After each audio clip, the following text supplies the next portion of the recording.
So guys, just before we jump into this video, I thought I'd show you what I was supposed to have coming up. Some of you may know I've been doing railways for quite a long time, and one of my first sort of purchases, well, this is a birthday present actually for my 16th birthday, quite a while back now. This is a 5-inch gauge maxi track Planet, which is loosely based on the Ruston, which some of you might have seen I have in a 00, or I had in 00 before it went off to St Michael's. And basically this runs off a car battery. So it's got a full interior here with a remote control down here. So you attach this to a carriage, which I have somewhere over there. Sorry about the mess in here. As you can see, that's currently what the N-Gauge is looking like, and then my 2 00 layouts behind there. So yeah, this is, well, I was hoping to have this running in some upcoming videos, but with everything that's going on at the moment with the pandemic, I've not been able to take it out for a spin, but hopefully that will be coming very shortly, and I'm really excited to show you guys what this thing's capable of. It can pull around 4 to 5 adults comfortably on the track, so really excited to show you guys this. And as well as that, I have hopefully an unboxing live stream tomorrow. If you're watching this video the day it comes out, I should have a live stream tomorrow with some stuff that's arrived in the post. But yeah, well, I'll jump back into the video, and this is just sort of a little teaser as to what's to come. Cheers. Hi guys, welcome back to Wardle Road, and today is something slightly different. I'm on the workbench today. I apologise if there's any background sounds, as my fish tank is in the background. And I thought I'd go for something a little bit different, because obviously I've kind of put the layouts a little away for a little bit, as just try and focus a little bit more, kind of warm myself out a little bit with the layouts, and try and focus a little bit more on the sort of kit building side of things. And as you can see down here, I've got a brake van that I'm working on, a little box van that I've made and added some backman couplings to the bottom. But today's kit build is this 12-ton pallet van by Parkside Models, by Pico Parkside Models. And I thought before we get started into this, I'll tell you a little bit about the van, hopefully give you guys a bit more information about it, and just something a little bit different really, because I don't really do anything too informative. So I thought, let's try something different. Let me know what you think in the comment section below. Any feedback is well appreciated. Hopefully I'll be back to doing some layout videos and streams and so on in the future, but for now I'm just going to stick to the kit building side of things. So I hope you enjoy the video. Let's jump to some information. Before I give you guys some information, I just wanted to give a huge shout out to James Cullen from DEMU. He was a great helping me. Well, he basically sourced all this information for me and showed me where I can find information on these particular kits in the future. So just wanted to say a huge shout out to him. He's been very helpful giving me information about a lot of the wagons that I've used, and obviously I'm coming to a point in the hobby where I'm wanting to learn a little bit more about the actual models themselves rather than just putting them on the track. So I'll just give you guys a brief overview as to a bit of information about this wagon. So the idea of this van was to carry standard size pallets. The doors were wide enough that they could be loaded with a forklift. The actual width of the doors was 8 foot by 5 inches on each side. The body and ends were built with plywood, and they added steel strengthening rods to strengthen it. The braking system for this was vacuum brakes and screw couplings, and a total of 2,388 vans were built according to this diagram. The particular model I'm building is still not in service as such, but it's still available to view in person. It is at the Buffer Depot Museum. These short wheelbase wagons didn't have a very long revenue service, as they were found to be prone to derail at speed. They were initially restricted in speed, and then they were withdrawn from service completely. Then obviously they were dismantled, and many of them ended up at museums, and this particular one is in Downyard at Quainton. So as mentioned, these are the Pico Parkside models, and I'll just run you quickly through what I've done already with other ones. As you can see here, I'm in the middle of assembling a 20-ton brake van. I'm actually using these weights, which I believe Jason gave to me. We very kindly gave them to me. A whole load of these, but I believe they're wheel weights. They might have actually come from Stuart at Valleybrook. So a huge thanks to him for that. And as you all know, if you've got any box fans, they don't weigh much at all. And much like the real things, these are prone to derailing on the model railways as well. So just by adding a few of these weights, it just stops it from lifting off the track at any point, because they're so light. Because there's obviously nothing in them, isn't it? It's just a plastic mold.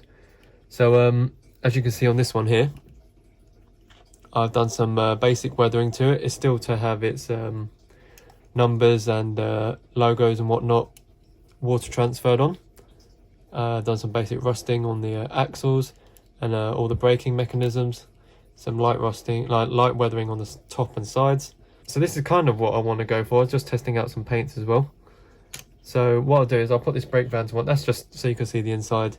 Sort of a progress step is how just these weights are self-adhesive, so you can just pile them up inside and then put that on top and so on. So I'll move these bits to one side and we'll have a look at the PAL van.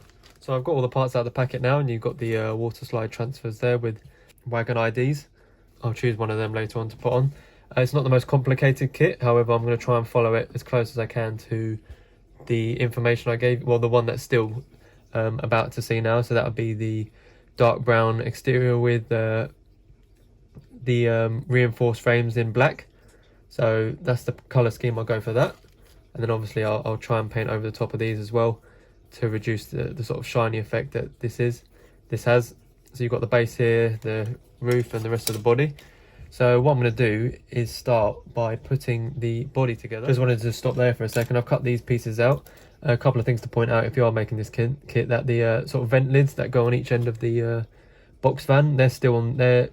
You might not notice them obviously when you're taking it apart, but they are on the frame as well here, so don't accidentally chuck them out because you do need them. The other thing as well with these kits, of course, when you've cut them, sometimes you might have some rough edges. So personally what I find the best thing to do is just to get a small file and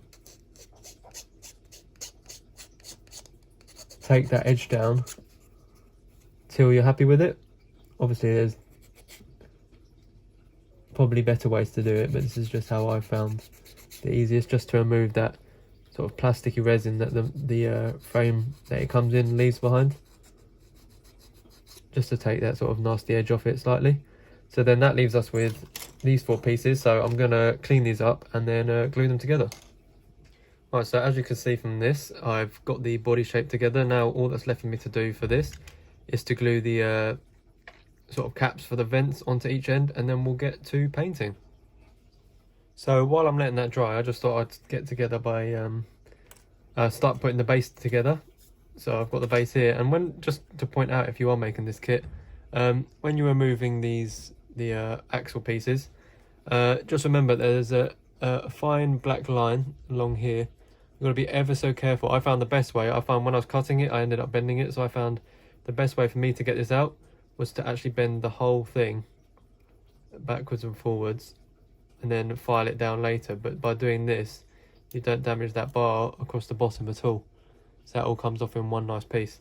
So now I've got them two, all I need to do now is attach that to the base, and then we'll get around to starting to paint this and adding a little bit more detail to that. Another pointer is that in the little wheel set that you get these sort of axle holders, these sort of metal axle holders that sit inside those holes just there and there.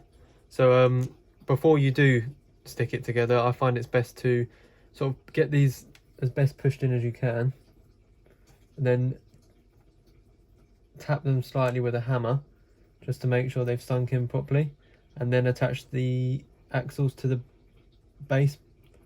So let's see, so I half stick it in like that, then turn it over, give it a push with my finger or thumb, and then turn that back over, and just gently with a hammer, like so. And now that's sitting nice and flush with the axle, so I just need to do that on the other 3 and then fix it in place. So it's been a little while longer now, and as you can see here, the axles are all glued onto the base, and I've just fitted that in here to see roughly what it's going to look like. Now next what we're going to want to do is paint the bodywork. So for this, I've chosen this model colour acrylic somber, I'm not going to say that because I'm going to butcher the name, burnt umber. There we go. So what I'm going to do quite simply for this is tip it on its side dollop of paint,